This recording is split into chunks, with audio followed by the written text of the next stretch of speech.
எல்லாருக்கும் வணக்கம். என் பேர் வல்லரசு. நான் நடந்து முடிஞ்ச குரூப் 2 தேர்வில் 2Aல நான் இன்டர்வியூ போஸ்ட்டில் ஜூனியர் கோஆப்ரேட்டிவ் ஆடிட்டர் எடுத்திருக்கேன். நான் டிகிரி முடிக்கும்போது எந்த பிளானுமே இல்லாமல் தான் இருந்தேன். எங்கள் வீட்டில் வந்து எங்கள் அப்பா எங்கள் அம்மா வந்து பார்த்தீங்கன்னாக்கா ஒரு கவர்மெண்ட் ஆஃபீஸர் ஆகணும்னு சொல்லிட்டு எங்கள் வீட்டில் ரொம்ப கஷ்டப்பட்டாங்க. ஸோ அதனால் நான் வந்து எஸ்ஐ எக்ஸாம் படிக்கலாம் அப்படின்னு சொல்லிட்டு விஸ்டம் அகாடமியில் எஸ்ஐக்காக ஜாயின் பண்ணியிருந்தேன். ஜாயின் பண்ணப்போ பார்த்தீங்கன்னாக்கா என்னுடைய ஃபஸ்ட் அட்டம்ப்ட்டுக்கு ஒரு 3 மந்த் தான் டைம் இருந்துச்சு எஸ்ஐயில்.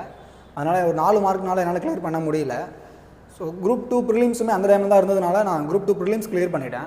ஸோ மெயின்ஸ் படிக்கலாமா வேணாமான்னு ஒரு கன்ஃபியூஸில் இருக்கும்போது சார் தான் வந்து ஒரு ஆப்ஷனாக இருக்குல்ல, ட்ரை பண்ணி பார்க்கலாம் அப்படின்னு சொல்லிட்டு கொஞ்சம் மோட்டிவேட் பண்ணாங்க எனக்கு. ஏன்னா மெயின்ஸ் எப்படி எழுதணும்னு கூட தெரியாது. ஆல்ரெடி எழுதணுங்க பேப்பர்லாம் காமிச்சு இதே மாதிரி தான் இருக்கும்னு சொல்லிட்டு எனக்கு ஃபஸ்ட் டைம் எழுதும்போது என் பேப்பர் வந்து பார்த்தீங்கன்னாக்கா சொல்கிற அளவுக்கு எதுவுமே இல்லை. அப்படி இருந்தாலும் சார் வந்து விடாமல் மோட்டிவேட் பண்ணி சரி படிங்க அப்படின்னு சொல்லிட்டு டெஸ்ட் பேட்சில் ஜாயின் பண்ணி விட சொன்னாங்க.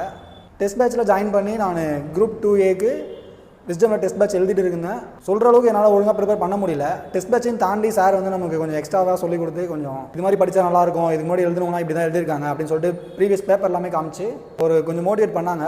அதுக்கப்புறம் பார்த்தீங்கன்னாக்கா நான் குரூப் 2A மெயின்ஸுமே கிளியர் பண்ணிட்டேன். இப்போது டிஎன்பிஎஸ்சியில் நானும் ஒரு கவர்மெண்ட் சர்வெண்ட்டாக இருக்கேன். எங்கள் அப்பா அம்மா சொன்ன மாதிரி நானும் கவர்மெண்ட்டை அச்சீவ் பண்ணிட்டேன்.